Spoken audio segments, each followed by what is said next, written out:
How to use the diamond painting tray minder. You have your top design piece with the black magnets and your base material with the silver magnets. Simply slide your base material under your canvas and then just hover the design piece over and you can see how the magnets will attract to each other.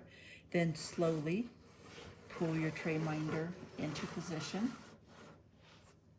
Place your tray on the tray minder, and now you can place your diamonds in position.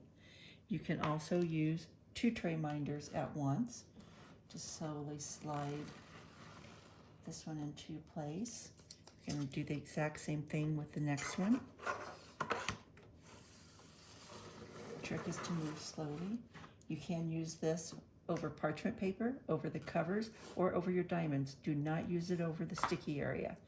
Then you can just place multiple trays at once and start placing your diamonds wherever you want them. You can also use this with a light pad.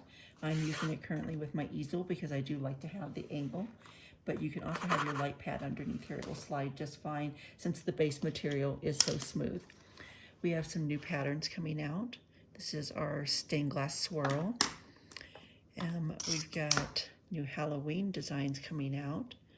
This is the purple Halloween with bats and skulls.